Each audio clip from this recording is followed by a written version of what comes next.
kind of a refresher course for ethics, and with special consideration to science and technology, especially nanotechnology. So there's not much that is new, but it is something that these slides have been prepared for kind of a teaching course. So it goes that way. So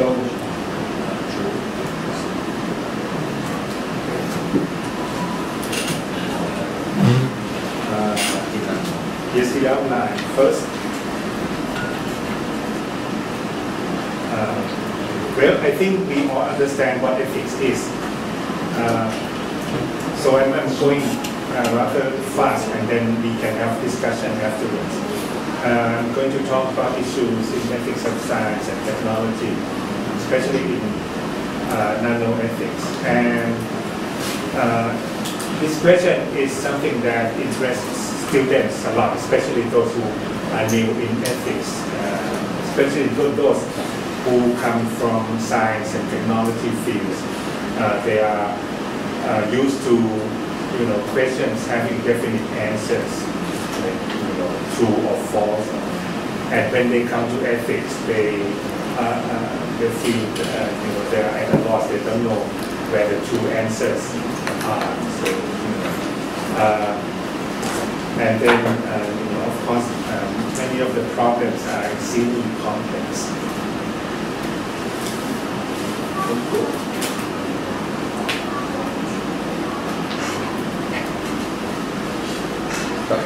Yeah, it's not a Mac, right? No, it's not a Mac. Yeah, I'm going to help you. Jesus. Yeah, I tried, but it won't go. Okay. So, we go fast here. Ethics is the study of normative judgments related to problems of how to decide or how to find the best course of action. And this is normative ethics in a variety of issues. And then there's meta-ethics for those of you who are more interested. Analysis of ethical concepts, which is kind of a step beyond or above normative ethics. And I think something that lies under normative ethics is descriptive ethics. In descriptive ethics, you simply describe what a group of people believe, what their norms and values are, and stop at that, and you don't evaluate whether their norms are acceptable or not. Ethics of science and technology is naturally an interdisciplinary field of study, comprising all these disciplines that you see: philosophy, sociology, law, management, literature, and so on. Of course, medical and scientific disciplines. I have to put that 3 times. So this is intended for students, so I have to go very fast.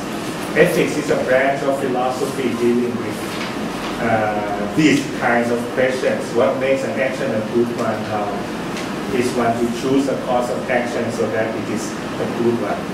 How does one know that an action is really good? I mean, it's a very difficult question.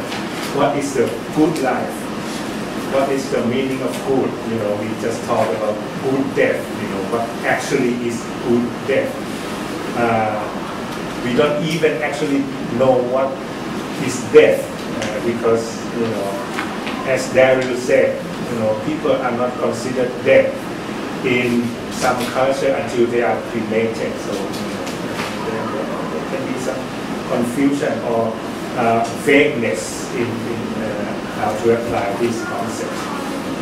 So is there a universal standard of ethical values, or are all values relative to different cultures? All these are very, as we all know, very difficult questions. many kinds of ethics of science and technology, as we see. There is bioethics and computer ethics, nanoethics, which is what I'm going to focus on, nuclear ethics, environmental ethics, and so on.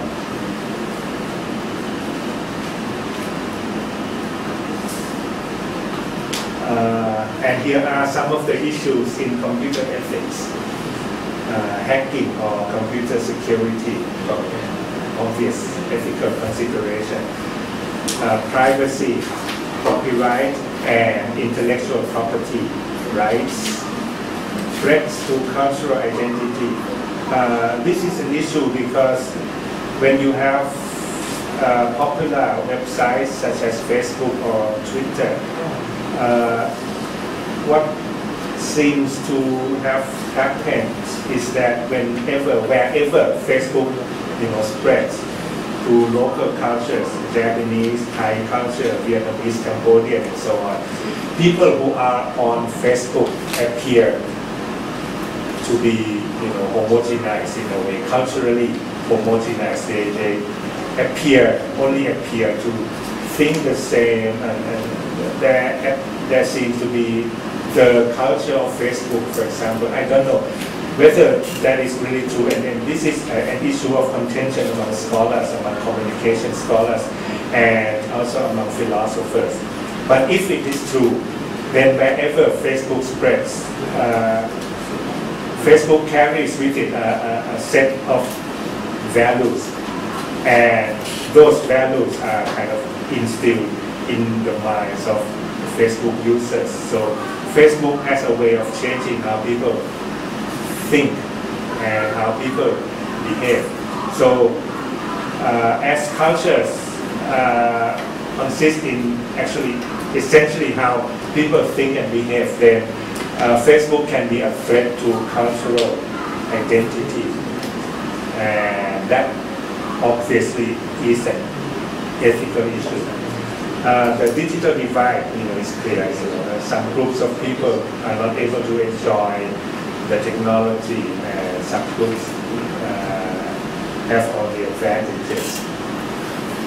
And posting of unacceptable photos, this used to be, a controversial issue in Thailand, and of course, pornography.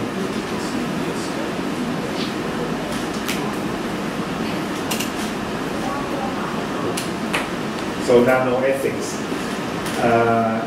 ethical considerations of the impact of technologies that operate in the nanoscale. And I took this phrase from the journal Nanoethics. I think about the only journal in the world which is devoted exclusively to ethics of nanotechnologies, published by Springer. Nanoethics, and applications of nanotechnology give rise to concerns because they involve manipulation of matter in a very deep way. It's deep because they go to the molecular scale and they change the very structure and very stuff of matter, not only through manipulation, from the outside, but they change the matter, the stuff that we all use from the inside, so to speak. So, for example, some of the applications of nanotechnology that we are familiar with is this, textile, the cloth that we use to make clothes, that shirts and trousers that we are wearing. The technology makes it the case that the cloth that we make our shirts can be water repelling. So you drop water onto the shirts and the water just roll away. You can lotus leaf. You put water on the lotus leaf and the water just roll away becoming like a ball and then it flows away. And the leaf itself is not wet at all. So imagine our cloth being like that. That is, the development that engineers and scientists are working on right now. And also paint that people put on their buildings. So you splash water onto the wall, which is painted by nano paint, and the water won't stick to the wall. That is one clear and one application of the technology. So basically speaking, we are talking about changing the nature of one kind of material to another. And the Journal of Nanoethics that I talked about. So why is there nanoethics? We have nanotechnology. However, there are some popular misconceptions of nanotechnology. This is not actually new because nanotechnology has been around for quite some time. But when it first came to public imagination, public perception, there are talks about nanobots or nanogoo. Nanobots are very small robots that can operate at the very small level, at the molecular level. So in medicine, there is a line of research where scientists are developing medical nanobots, and they are injected into the bloodstream, for example, and they go out and search for cancer cells, for example. And they only target cancer cells, otherwise they will be very toxic. Right? They only target only cancer cells, and they home into the cancer cells and kill only those cells by mechanical means. By cutting those cells to pieces, for example. And nanogoo is what happens when material is changed to become one and the same. So everything can be kind of melted or dissolved into some kind of gooey material, and it can spread very fast. And this is what happened in public imagination. However, the development of nanotechnology does not appear to be in that direction that the public used to fear. However, there can be consideration that there can be or there should be considerations of ethical concerns about these technologies. Anyway, you cannot avoid that. Even if the nanogoo is stuff of science fiction as of now, that does not mean that we can avoid talking about ethics of nanotechnology. Obviously, there is concern about safety and toxicity. For example, if we have this nanotech shirt, there is not enough research into what can happen when the shirt, come into constant contact with our skin. So, not much research. People are operating on kind of a trust of new technology. And then in this field, there is obviously the talk about precautionary principle, and the question about how much risk are we willing to take regarding these new technologies? And here is an example of the nanobot that I talked about. So the robot is targeting here red blood cells. Maybe they only look for diseased red blood cells and doing something about those cells. Could be cancer cells, could be other types of cells.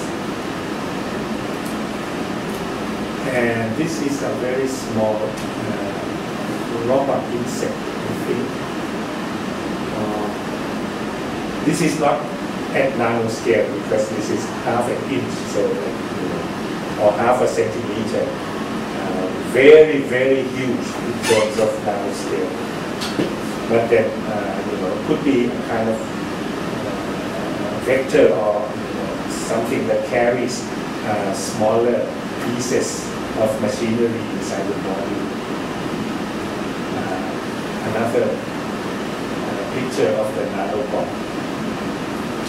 And here is the applications of nanoparticles. You see very wide range of applications. The inner circles are areas like textiles, biomedical equipment, healthcare, food, agriculture, industrial electronics, and so on. And the outer circles are more particular areas of application. For example, wastewater treatment. Because this is a popular field of research in nanotech. You have wastewater, all kinds of material dissolved in the water. And sometimes it's difficult to get rid of those materials. So you fill in the nanobots, or you try to manipulate the material molecular structure of those toxic elements that are dissolved in the water, so that they become less toxic, or they become non-toxic at all, or they become okay, whatever. That's wastewater treatment. An example of how nanotech is being applied.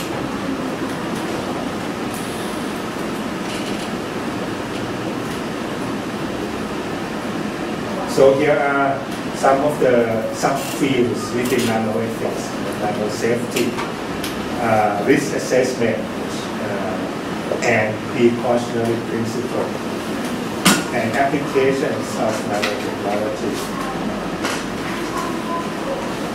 Those with more humanist background, like in philosophy, tend to look at how nanotech is applied and to consider the values of the practices arising from it, how benefits the technology is going to be about, and so on.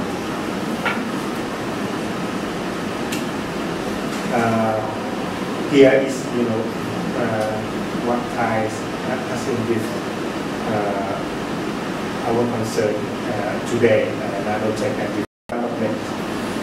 How could nanotech contribute to economic development or social development? And of course, public perception of nanotechnology.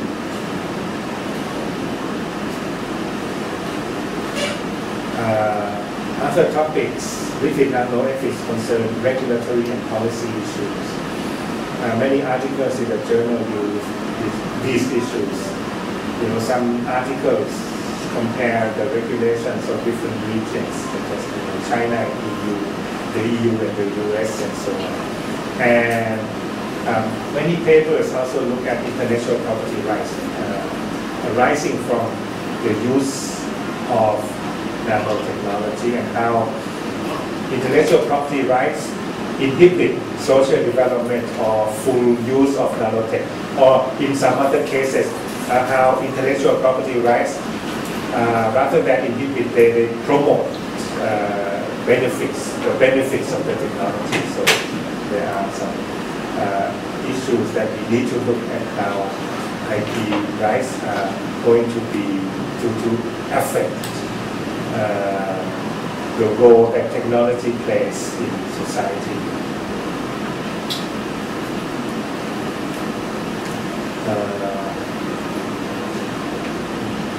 And these are issues that could arise in the near future. We are talking about human enhancement.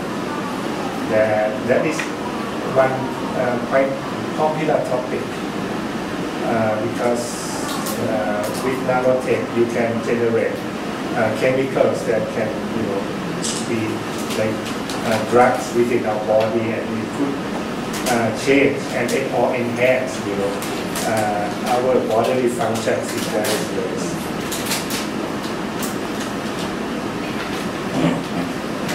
And these are issues within the topic of human enhancement. There's physical enhancement, cognitive enhancement, lifespan enhancement. You can stay healthy for like 100 years, 120 years, and so on. And moral enhancement. There are some philosophers, especially Julian Sartorescu in England and Brian Earp, E-A-R-P, I don't know how he pronounces his name. They have written a number of papers talking about the possibility or the acceptability of moral enhancement, meaning when you are enhanced, you become a better person morally.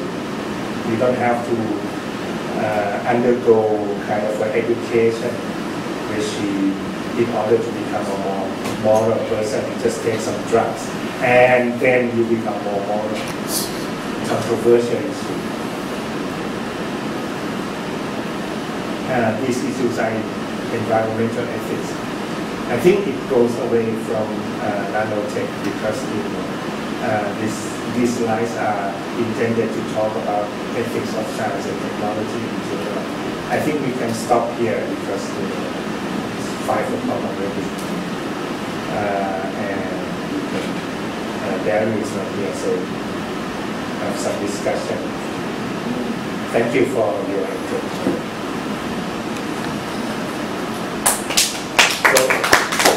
As I said, I don't have any argument to make in these slides, only to give you an overview of the field of nanoethics.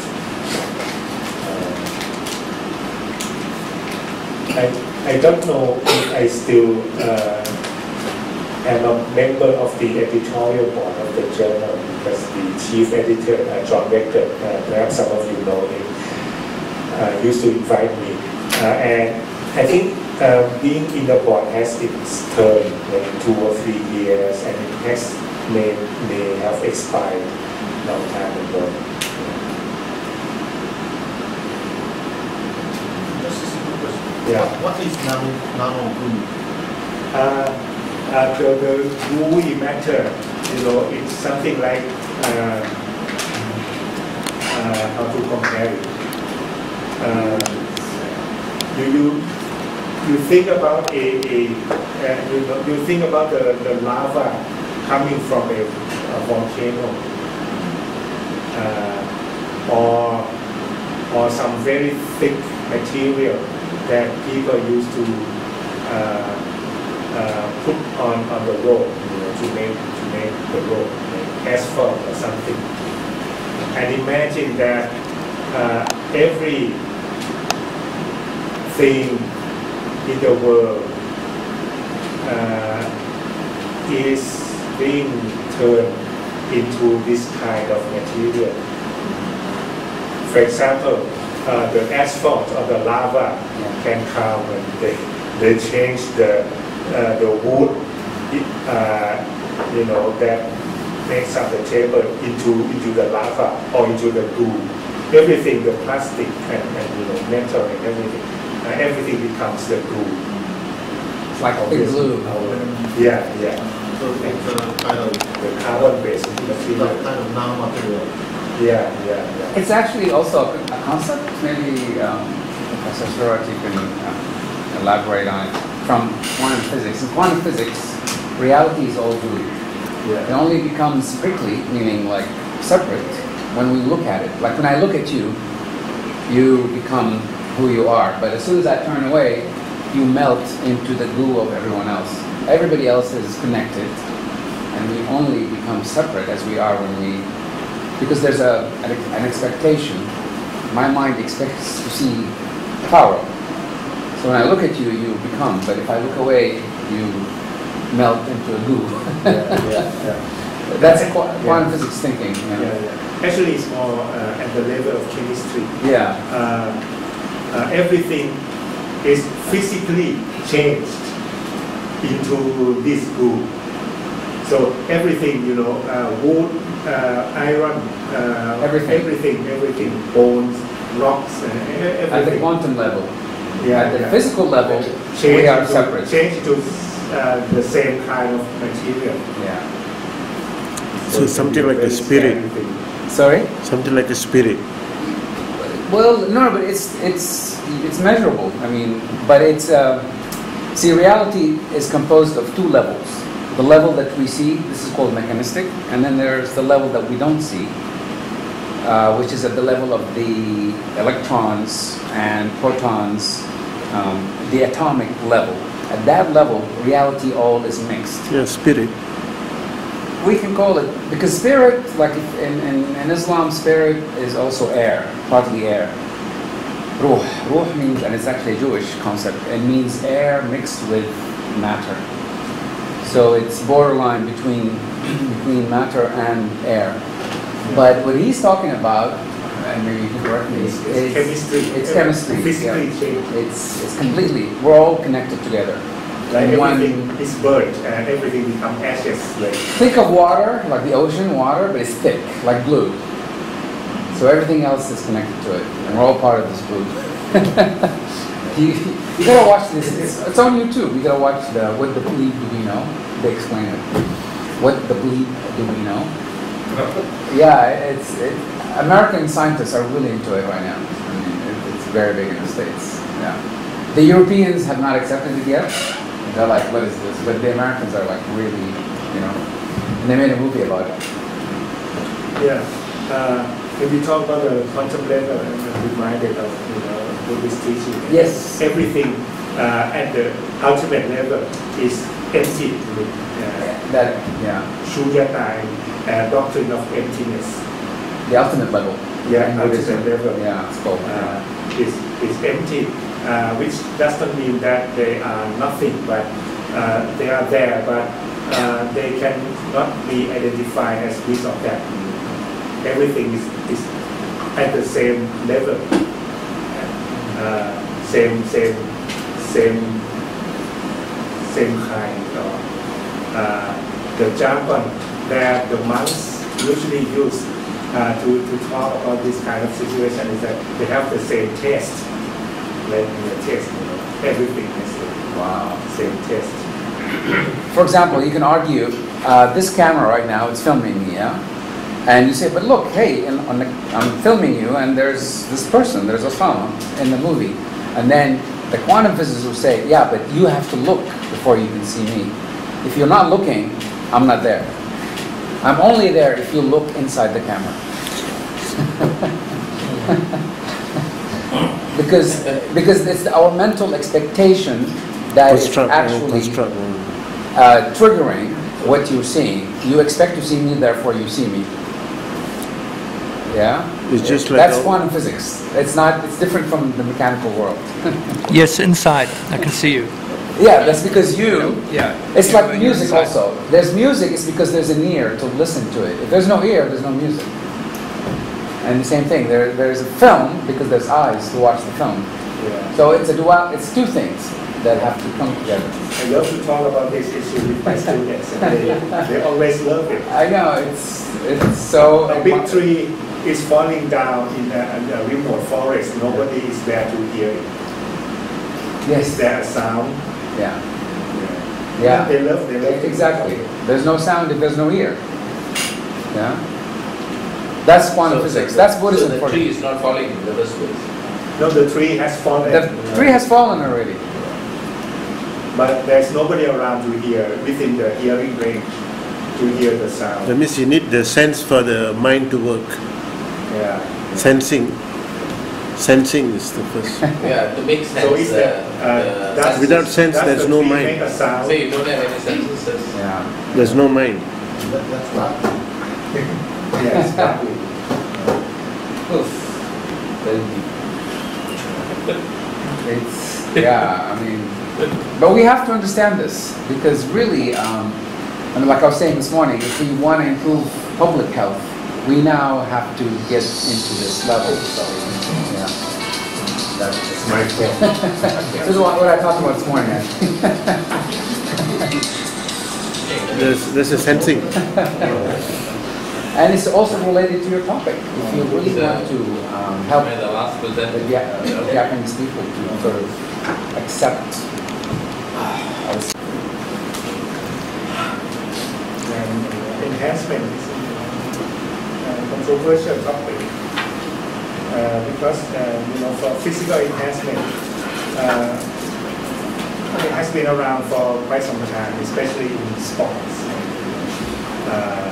People try to take advantage over other athletes by taking some drugs so that they can run faster, and that is physical enhancement.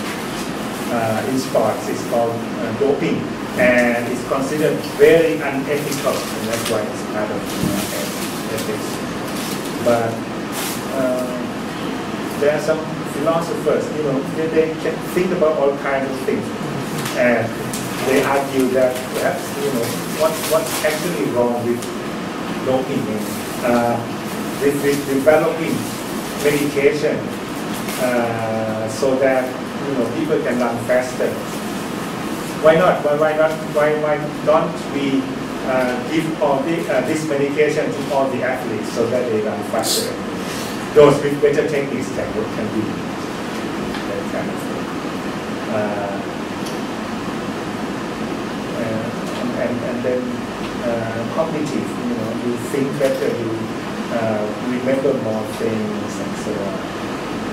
These are, the more conservative ethicists or philosophers tend to look at these issues as unethical because it brings unfair advantage over others. And when you can think more effectively, think better than others, perhaps you can think of more ways to do bad things or to cheat others. So, I don't know. As I said, these are intended for Both sides students. of the coin. Yeah. So,